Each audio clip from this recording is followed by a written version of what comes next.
Halo sobatku, salam sehat, salam teduh untuk sembuh. Kembali dengan saya Jody Wisnu, senang sekali bisa menyapa Anda dan kita jumpa lagi dalam program Bincang Asik Sobatku, persembahan dari Rumah Sakit Dr. Un Solo Baru. Pada kesempatan yang berbahagia ini, kami ingin menyambut dengan terhormat menyambut kembali seorang dokter spesialis rehab medik dulu istilahnya, sekarang menjadi spesialis kedokteran fisik dan rehabilitasi. Beliau dulu sempat bekerja di Rumah Sakit Dr. Solo Baru selama beberapa tahun dan kemudian studi mengambil SPKFR, Rehab Medik, Kedokteran Fisik dan Rehabilitasi, dan saat ini bergabung kembali di Rumah Sakit Dr. Solo Baru sebagai narasumber. Selama beberapa menit ke depan kita akan banyak ngobrol tentang, intinya adalah tentang low back pain atau nyeri punggung bagian bawah. Tetapi kita akan lebih banyak mengeksplorasi tentang quality of life, tentang bagaimana mengembalikan fungsi optimal di tubuh badan, ya istilahnya di bagian punggung belakang dan segala macam yang bisa dibahas. Hari ini kita sambut Dr. Deborah Olivia Gunawan. Apa kabar dokter? Baik. Sehat? Sehat. Selamat datang kembali di Rumah Sakit Dr. Solo Baru dan selamat datang di podcast Rumah Sakit Dr. Solo Baru. Ini kita podcast yang kesekian kalinya dan kita mengundang narasumber dan harapannya nanti kita di sini akan explore tentang KFR. Tapi pertanyaannya, KFR itu apa dan segala macam, kita perkenalan. Silakan dokter, perkenalkan diri dulu. Baik, selamat pagi sobatku. Perkenalkan saya Dr. Oli, SPKFR. Dulu namanya sering disebut dengan spesialis rehab medik, namun sekarang diganti dengan spesialis kedokteran fisik dan rehabilitasi. Kami adalah dokter yang menangani pasien-pasien dengan gangguan fisik yang menyebabkan keterbatasan fungsi. Oleh karena itu, perlu dilakukan rehabilitasi untuk meningkatkan kualitas hidup pasien dan juga mengembalikan fungsi pasien sedekat mungkin seperti sebelum pasien sakit. Kurang lebih begitu, Dr. Jody. Oke, kedokteran fisik dan rehabilitasi. Tapi sebelumnya, dokter S1 kemudian S2 studi di mana sebelumnya? Saya S1 di Universitas Gadjah Mada Jogja, kemudian mengambil PPDS di Universitas Diponegoro Semarang. Oke, pendidikan dokter spesialisnya di Semarang ya. Dan kemudian sekarang praktek di mana aja? Di Rumah Sakit Dr. Solo Baru dan di Rumah Sakit PKU Muhammadiyah. Oke, dan di Rumah Sakit Dr. Solo Baru ini kita memang welcoming back ya istilahnya. We welcome you back dan istilahnya, dan di saat yang berbahagia ini, di podcast kali ini kita pengen banyak membahas. Karena saya yakin sobatku sekalian juga mau dengar tentang kedokteran fisik dan rehabilitasi itu apa, penyakit apa saja yang bisa ditangani, dan sampai sejauh mana ini akan ditangani untuk kita bisa mengembalikan quality of life. Tapi sebelumnya, pertanyaan saya yang pertama, dokter, kalau seandainya orang bertanya, apa sih itu dokter spesialis kedokteran fisik dan rehabilitasi? Iya, kami adalah dokter yang menangani pasien-pasien dengan masalah fisik yang akhirnya menyebabkan keterbatasan fungsi. Sebagai contoh, kita ambil contoh seorang pasien yang mengalami patah tulang, dok. Kemudian dilakukan operasi. Tulangnya menyambung, tapi pertanyaannya, apakah pasien bisa langsung otomatis berjalan?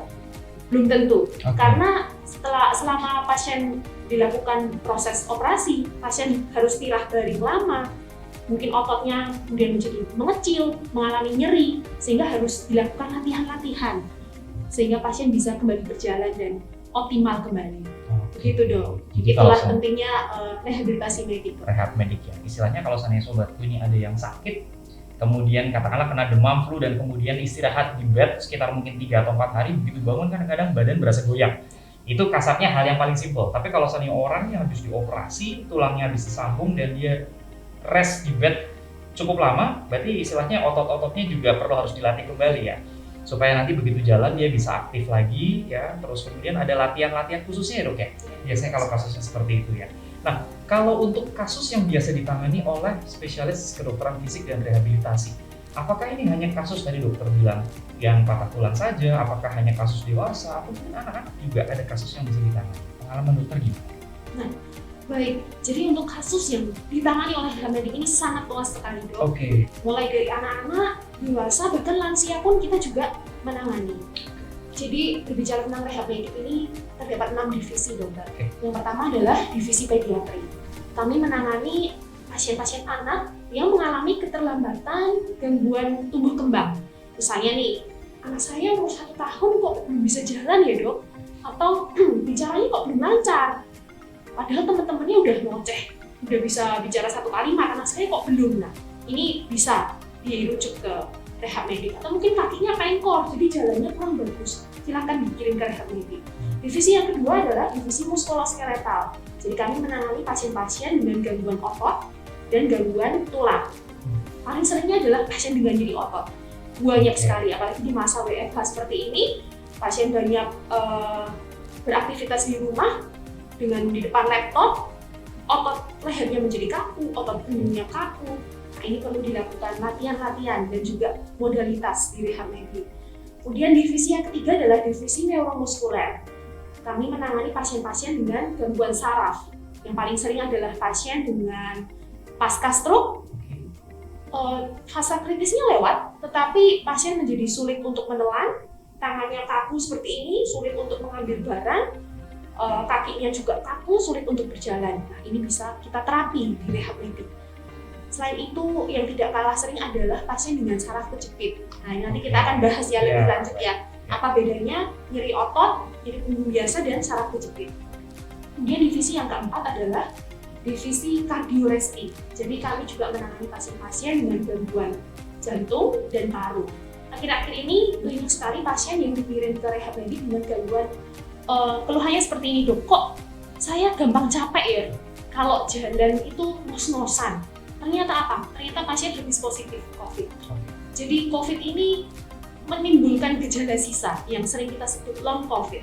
Oleh sebab itu, perlu juga dilakukan rehabilitasi medik untuk melatih pola nafas yang baik, bagaimana kita mempertahankan kebugaran tubuh kita dengan latihan-latihan di rehab medik. Kemudian divisi yang kelima adalah divisi geriatri. Ini kami menangani pasien-pasien lansia di atas 60 tahun, mungkin sudah mulai mengalami keropos tulang, mengalami osteoartritis, dan lain sebagainya. Dan divisi yang terakhir adalah divisi olahraga. Kami juga menangani pasien-pasien dengan cedera akibat olahraga, bisa cedera tendon atau biasanya yang paling sering robek dari ligamen ACL pasca olahraga. Kurang lebih begitu, dokter. Dan tidak kalah penting adalah kami bekerja dalam satu tim. Bukan hanya dokter rehab medik, tapi juga kami dibantu dengan fisioterapi, terapi bicara, terapi okupasi, psikolog, dan juga ortotik prostetik. Begitu. Ini memang luas ya. Jangan lupa nanti tim kita ini juga akan memberikan catatan khusus di sini. Jadi setiap kali tadi Dr. Olive ngomong tuh akan ada tulisan-tulisannya, jadi biar gak bingung. Tapi intinya Dr. Olive, masalahnya adalah kalau seandainya pasien sendiri, misalnya sobatku sekalian, ada yang merasa badan rasa nggak nyaman, misalnya ototnya kaku ya, tadi Dr. Olive sempat sampaikan. Dalam WFH ini kan kita ngetik misalnya ya, banyak online meeting ya, meetingnya daring, terus kemudian rasa nggak nyaman. Dan seringkali orang sering berpikir untuk pasien-pasien yang di atas usia 30, di atas 40 tahun, mereka berpikir bahwa jangan-jangan kolesterolnya saya tinggi. Padahal harusnya kan dia tetap ada latihan khusus ya. Bahkan kadang-kadang kasus kolesterol tinggi ataupun hipertrigliserid dan segala macam banyak yang tidak memberikan efek sama sekali dalam otot, tapi itu bisa dilatih gitu dokter ya. Dan itu kalau seandainya kita ke dokter rehab medik, harapannya terapeutik seperti apa sih dok yang biasa diberikan untuk pasien-pasiennya? Yang misalnya rasa nggak nyaman di otot, atau misalnya ototnya harus dilatih dan segala macam. Ya, yang pertama kita akan mengobati apa yang menjadi keluhan pasien. Keluhan pasien pasti datang dengan nyeri. Yang pertama kita redakan dulu nyerinya. Nggak mungkin pasien posisi nyeri sekali kemudian kita suruh exercise. Itu sangat tidak nyaman untuk pasien tentunya ya dok. Jadi kita redakan dulu nyerinya dengan berbagai alat yang ada di rehab medik. Kita mempunyai banyak alat, banyak modalitas. Bisa mulai dari terapi sinar infrared. Itu akan memberikan rasa hangat. Ketika rasa hangat itu muncul, maka pasien akan mengalami relaksasi, ototnya menjadi rileks, otot yang kaku itu kemudian seperti diregangkan, ototnya mengalami relaksasi. Kemudian ada terapi yang lain seperti modalitas diatermi, ini kurang lebih juga hampir sama memberikan efek relaksasi, namun bedanya diatermi ini penetrasinya lebih dalam dok, daripada sekedar sinar merah. Gitu. Kemudian ada juga modalitas traksi untuk saraf-saraf yang kejepit, ada modalitas yang lain. Kita bisa lakukan juga setelah nyerinya hilang, baru kita edukasi pasien untuk rutin melakukan exercise sehingga ototnya itu kuat dan tidak mudah mengalami cedera atau kaku. Oke. Jadi rangkaian terapi bisa dilakukan di rumah sakit gitu dok ya? Benar. Bisa kita pakai package misalnya 3 kali atau 4 kali sampai nanti pasien itu kondisinya stabil. Setelah itu di rumah kita ajarin juga ya dok ya? Iya, betul. Supaya di rumah paling tidak dia bisa meringankan kondisinya dan kalau bisa mencegah terjadinya berulang. Oke. Jadi jangan sampai nanti sudah sembuh balik ke rumah begitu lagi gitu kan. Jadi karena tidak dilatih nanti di sini Dr. Olive dan juga tim yang ada di Rumah Sakit Dr. Un Solo Baru akan memberikan latihan itu dan akan disetting sedemikian rupa supaya kembali ke quality of life yang baik. Oke. Karena biasanya kasus beberapa orang senangnya kalau udah kaku kan dipijet. Dan seringkali ya sobatku sekalian, jadi memang bagian badan kan tadi Dr. Olive sudah sempat sampaikan, misalnya ototnya yang kaku, maka otot itu kan akan ada lapisannya. Ya, ada otot, kemudian nanti ada bagian atas nanti ada lemak, kemudian nanti ada kulit dan segala macam. Kadang-kadang kalau dipijat dia di area yang tertentu, tapi kan otot bagian bawahnya tidak kena, nggak sampai di situ. Nah, dengan tadi dokter sempat sampaikan ada terapi inframerah, kemudian bisa di diatermi dan segala macam. Harapannya endpoint-nya kita kena ya, target ototnya itu kena dan maka terapeutik itu bisa dijalankan dengan baik. Harapannya. Dokter, tema kali ini kan tentang nyeri punggung bawah. Nyeri punggung bawah bukan hanya pada pasien-pasien yang mungkin usia lanjut, tapi yang muda ini juga banyak mengalami itu. Nah pertanyaannya dok, kalau ngomongin soal low back pain atau nyeri punggung bawah, kenapa sih sebetulnya ini bisa terjadi? Ya. Menarik sekali ini dok, ya. Karena pasien itu banyak sekali yang datang dengan nyeri punggung bawah ya. Oke. Jadi ada 4 penyebab yang paling sering. Yang pertama adalah karena ototnya yang mengalami cedera atau mengalami kekakuan. Biasanya ini disebabkan karena gerakan-gerakan yang menghentak dan tiba-tiba. Misalnya pada pasien yang berolahraga tapi pemanasannya kurang. Jadi ototnya yang biasanya rileks tiba-tiba dipaksa untuk berkontraksi mendadak dan tiba-tiba sehingga mengalami cedera. Kemudian bisa juga karena postur tubuh yang kurang baik. Jadi mungkin dia bekerja terus, menunduk, otot lehernya harus berkontraksi terus, duduk lama, atau mungkin pasien-pasien dengan pekerjaan yang angkat-angkat berat seperti itu juga bisa mengalami kekakuan otot. Yang kedua penyebab yang paling sering juga adalah karena saraf. Nah ini sarafnya ada yang terjepit kalau bahasa alamnya seperti itu. Sebenarnya itu berkaitan dengan tulangnya juga tuh. Jadi ketika tulangnya mengalami pemendekan, kompresi sehingga saraf yang keluar dari ruas-ruas tulang belakang ini terjepit. Seperti itu. Nanti kita akan bahas ya gejalanya seperti apa. Yang ketiga adalah karena tulangnya. Biasanya pada pasien-pasien lansia, tulangnya sudah mulai kropos, kepadatan tulangnya tidak baik, mengalami osteoporosis. Dan yang keempat, ini jarang terjadi sih, tapi bisa juga dikarenakan ada gangguan di organ-organ dalam perut. Misalnya pasien dengan radang usus buntu, biasanya nyerinya juga sampai menjalar kadang ke punggung, atau gangguan ginjal, itu bisa juga nyerinya distribusinya sampai ke punggung juga. Kasusnya sebenarnya banyak ya dok ya. Satu mungkin low back pain gitu kan, yang dia rasakan dia datang dengan nyeri punggung belakang, tapi ternyata setelah kita assess, kita cek lebih jauh, kasusnya nggak seringan itu gitu ya, ternyata lebih panjang lagi. Maka harapannya sobatku sekalian, kalau Dr. Olive ini kan akan mengakses cukup banyak, jadi bisa dicek nanti. Ternyata tadi Dr. Olive bilang bisa jangan-jangan usus buntunya yang bermasalah ke belakang dan segala macam. Jadi nomor satu kita akan lihat usia pasiennya berapa gitu dok ya, pekerjaannya apa, terus kenapa bisa nyeri punggung belakang, sudah berapa lama nyeri punggungnya, istilahnya kayak gitu sampai ke bagian bawah dan segala macam. Karena salah posisi akan berbeda dengan mungkin mereka kena usus buntu. Penanganannya pun beda. Kalau usus buntu ya kita rujuk ke bagian bedah dan segala macam. Kita maksudnya punya komprehensif penanganan. Dokter, kalau ngomong soal nyeri punggung bawah, lalu bagaimana penanganan awal di rumah nih kalau tiba-tiba nyeri punggung bawah sebelum pasiennya ke dokter? Ya, untuk kasus nyeri punggung bawah yang akut ya, yang terjadinya mendadak dan tiba-tiba, yang pasien bisa dilakukan di rumah, yang pertama adalah istirahatkan. Jadi ototnya itu buatlah serileks mungkin. Dengan cara ya tidur, berbaring, rebahan dok. Kalau kita berbaring, rebahan kan ototnya tidak bekerja. Tapi ketika kita duduk seperti ini, meskipun kita tidak melakukan apa-apa ya, hanya duduk, tetapi otot itu dalam posisi kontraksi untuk mempertahankan tubuhnya tetap tegak. Nah, jadi yang pertama adalah istirahatkan, rest, Yang kedua, untuk mengurangi nyerinya bisa kita kompres dengan cool pack, dengan yang kalau tidak punya mungkin bisa dengan air dingin, handuk yang direndam dengan air dingin atau diberikan es batu. Kita tempelkan di punggung yang merasa nyeri. Kemudian bisa juga dibantu dengan mengkonsumsi obat-obat anti nyeri dan anti radang. Gitu.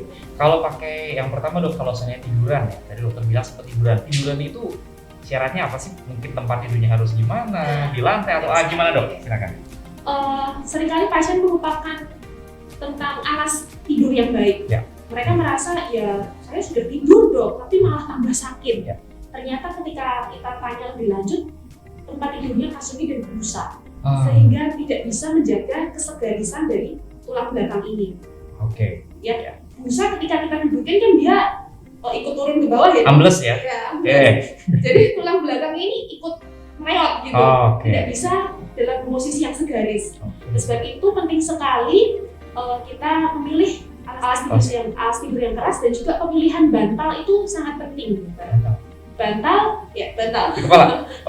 Harus gimana? Bantal kasurnya harus gimana? Bantalnya gimana? Tadi yang pertama kasurnya keras, bantalnya juga tidak boleh terlalu tinggi. Karena kalau bantalnya tinggi sekali 3, bayangkan kita dalam posisi yang tidurnya penunduk ya. Nekuk ya lehernya ya. Yang ada bangun tidur bukannya malah enak, sebenarnya malah kaku semua.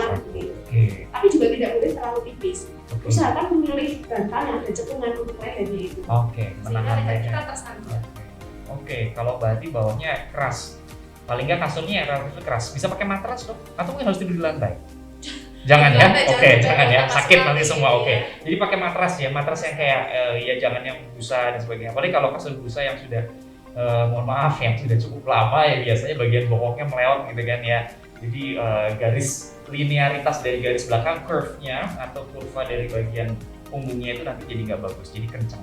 Itu nanti akan seterusnya dok ya, bisa kalau kasarnya kasurnya itu keliru, maka kan sakitnya akan terus-terusan, tidak membaik ya, dalam waktu 24 jam, 48 jam, 72 jam, dan akhirnya akan nyeri menetap gitu ya.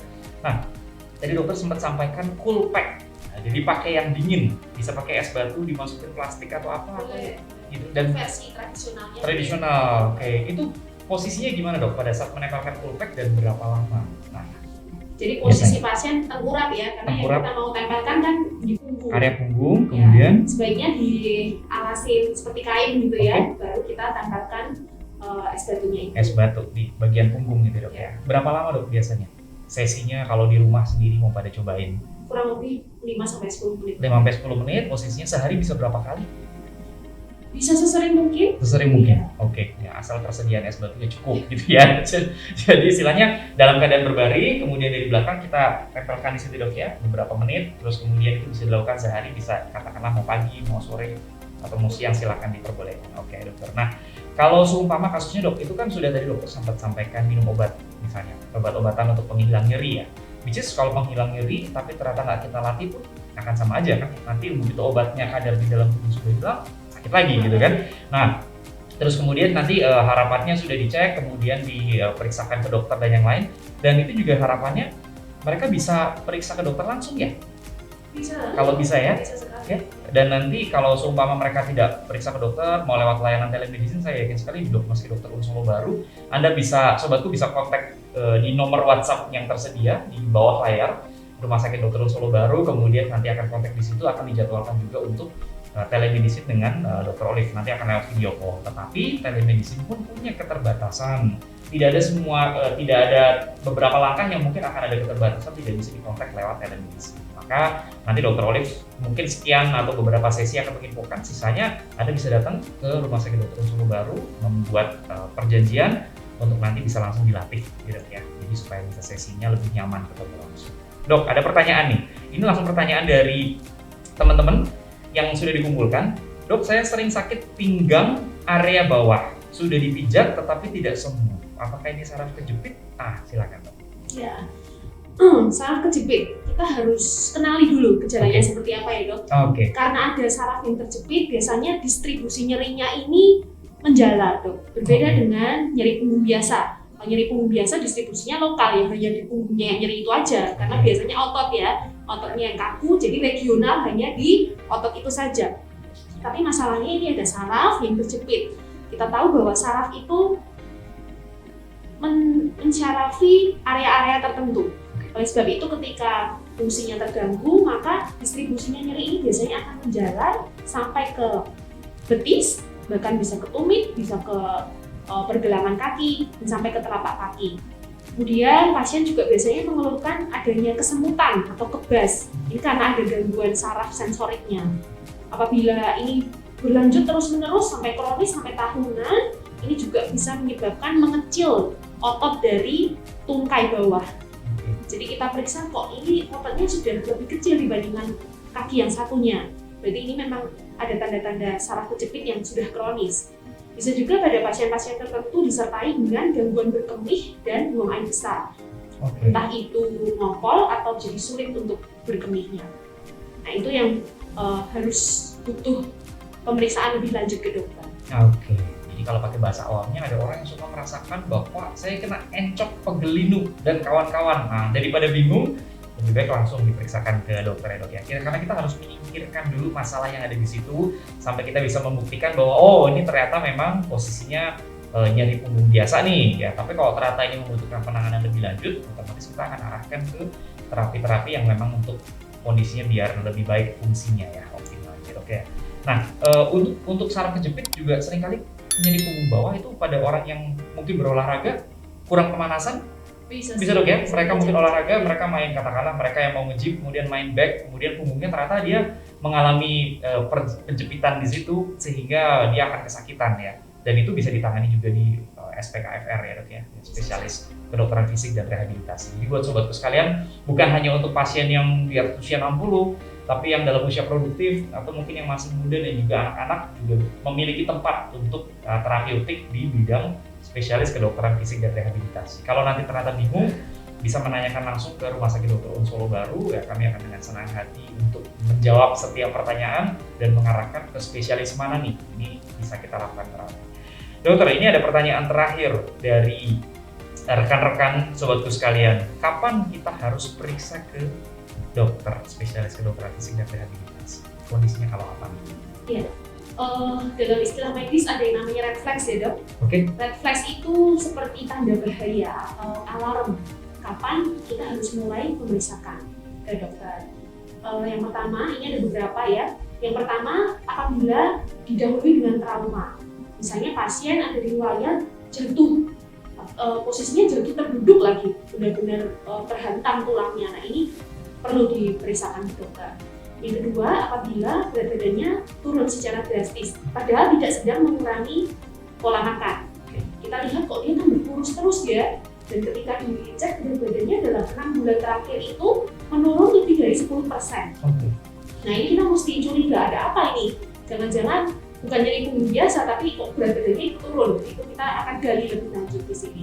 Kemudian pasien-pasien dengan adanya gangguan saraf atau neurologis defisit. Seperti yang saya jelaskan tadi, disertai kebas, kesemutan, terus kakinya jadi lemah kalau untuk jalan, yang kanan ini jadi lebih lemes rasanya. Atau berkemihnya susah, gangguan-gangguan saraf itu bisa menjadi tanda bahaya juga. Yang keempat, apabila usianya kurang dari 20 tahun dan lebih dari 50 tahun. Misalnya ini lebih berbahaya. Kemudian nyeri punggung yang disertai dengan demam. Kita akan curiga apakah ada infeksi di tulang belakang, transverse myelitis atau TB spondylitis. Kemudian pasien-pasien dengan penggunaan obat steroid. Karena steroid ini ketika digunakan dalam jangka panjang juga memiliki efek samping yang kurang menguntungkan. Kemudian pasien dengan riwayat kanker, entah itu kanker di payudara, kanker paru. Kita akan selidiki lebih lanjut apakah nyeri punggungnya ini dikarenakan kanker yang menjalar ke tulang belakang. Jadi berikut adalah beberapa red flags atau tanda bahaya atau alarm kapan nyeri punggung ini harus diperiksakan. Tanda bahaya, alarm atau bendera merah sudah ready ya. Jadi tadi sempat disampaikan kalau ternyata minum steroid, minum obat-obatan yang mengandung steroid ya. Mungkin ada beberapa obat herbal yang kadang-kadang kita nggak tahu efeknya, atau mungkin ya jamu atau obat herbal itu kan memang ada yang terlisensi, ada juga yang mungkin belum terlisensi. Maka kalau misalnya ada sering meminum itu dan kemudian ternyata menyebabkan ada efek samping di tubuh, lebih baik langsung diperiksakan ya dok ya. Takutnya lebih ya ke depan kalau ternyata ada masalah yang lebih lanjut kita kan merasa tidak nyaman kalau ternyata tidak ketahuan. Karena banyak yang berkedok jamu, Dok. Berkedok jamu, Iya. ya. Dia berkedok jamu Padahal kemudian sebenarnya ditambahin steroid. Oke. untuk mengurangi nyeri. Oke, sehingga orang merasa bahwa kalau saya sudah minum jamu kondisi badan saya lebih fresh gitu kan. Dan yang jadi masalah lagi Dok dalam dunia kedokteran itu kan sering beberapa pasien merasa bahwa malas minum obat. Dia lebih baik mengkonsumsi cara yang herbal. Ya kan ya? Merasa lebih aman kan? Merasa lebih aman karena padahal justru obat itu dari segala macam penelitian efek sampingnya sudah kita teliti. Kalau yang herbal ada beberapa kasus yang efek sampingnya mungkin belum banyak diteliti seperti itu. Jadi kita cuma melihat sisi positifnya aja, bisa menyembuhkan ini, ternyata efek sampingnya mungkin takutnya ginjalnya kenapa-napa. Tadi dokter sempat menyampaikan susah berkemih, susah pipis, nyeri punggung belakang, susah pipis. Itu gimana Dok ceritanya? Siapa tahu nanti sobatku ada yang bertanya, nyeri punggung belakang bisa menyebabkan susah pipis, kira-kira gimana? Bisa sekali. Jadi di tulang belakang kita itu keluar serabut-serabut saraf yang berfungsi untuk mempersarafi organ-organ dalam, termasuk ginjal, usus. Saya pernah punya pasien, ternyata dia spinal cord injury itu.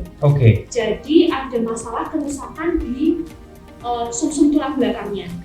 Pasien ini awalnya nyeri punggung aja, kemudian karena sudah kronis tidak diperiksakan, datang sudah dengan lumpuh dan ngompol. Setelah kita periksa ternyata itu bukan nyeri punggung biasa, tapi ada kerusakan di sumsum tulang belakang. Ternyata pasien ini ada batuknya juga. Jadi batuk tuberkulosis yang merembet atau menjalar ke sumsum tulang belakang, spondilitis tibial. Pasien dengan TBC yang bermasalah sampai ke situ ya. Dan awalnya dia ada spinal cord injury ya. Apa istilahnya ya? Permasalahan cedera sumsum tulang belakang. Ya kasusnya seperti itu. Sehingga karena sumsum tulang belakang memang dia kayak pusat perjalanan sarafnya banyak sekali ya. Serabutnya banyak. Yang satu bisa mempersarafi bagian tempat buat kita pipis, tempat buat yang tadi dokter bilang BAB ya, dan segala macam di situ. Jadi kalau begitu bermasalah di situ, maka kita harus hati-hati. Jadi segeralah dikonsulkan kepada dokter spesialis yang bersangkutan. Ya, sekali lagi sobatku sekalian, Rumah Sakit Dr. Un Solo Baru menyediakan layanan telemedicine atau layanan telekonsultasi sehingga nanti bisa mendaftar ke nomor yang tertera di layar. Setelah itu akan diarahkan oleh tim dari kami untuk ke dokter yang bersangkutan. Sehingga nanti kalau misalnya mau kontak ke Dr. Olive, mungkin di bagian awal kita mau tanya dulu nih, kasusnya seperti apa. Nah, mungkin dengan kondisi lagi pandemi, lebih nyaman berada di rumah dan melakukan telekonsultasi di bagian awal kita bisa melakukan itu, akan tetapi telekonsultasi juga punya keterbatasan. Jadi nanti setelah dalam titik tertentu, saya yakin Dr. Olive juga akan mengarahkan supaya pasien datang ke sini tetap dengan protokol kesehatan karena rumah sakit ini juga sudah istilahnya terakreditasi dan juga menerapkan protokol kesehatan. Sehingga kalau nanti dilatih oleh para fisioterapis dan sebagainya cukup aman ya Dok ya, daripada menahan di rumah sakit kemudian atau minum obat pereda nyeri gitu kan, di pasaran yang ada di film-film nih, kalau encok pegel ini minum obat ini gitu, atau minum jamu yang mungkin belum terstandar akreditasi istilahnya nasional, takutnya nanti malah jadi merembet kemana. Nah, gitu Dok ya. Oke, Dr. Olive saya ucapkan banyak terima kasih sudah memberikan banyak sekali insight. Jadi sobatku sekalian, ini memang kita sekali lagi sangat senang Dr. Olive bisa memberikan banyak masukan, banyak insight. Kita mengeksplorasi masalah nyeri punggung bawah yang ternyata bukan hanya nyeri otot biasa, bukan hanya encok pegel biasa, tetapi ini merupakan sesuatu yang bisa menjadi kompleks kalau kita melupakan ini. Baik, sobatku sekalian, jangan lupa subscribe channel YouTube Rumah Sakit Dr. Un Solo Baru, juga follow akun Instagram. Jangan lupa yang Anda sudah melihat tayangan video ini semua untuk like, komen, sekali lagi subscribe, nyalakan tombol notifikasi untuk mendapatkan banyak video terbaru dari Rumah Sakit Dr. Un Solo Baru, video edukasi, dan juga berbagai macam promosi yang diberikan oleh Rumah Sakit Dr. Un Solo Baru untuk Anda yang di Solo Raya, baik Anda di tempatnya di Indonesia, di luar negeri, dimanapun. Kami sangat senang untuk memberikan Anda untuk bisa mengakomodir di kolom komentar nanti supaya Anda bisa menuliskan di situ tema-tema apa yang biasanya bisa kita sampaikan kepada Anda semua. Sekali lagi terima kasih, saya dengan Dr. Olivia undur diri dari Rumah Sakit Dr. Un Solo Baru. Salam sehat dan salam teduh untuk semua.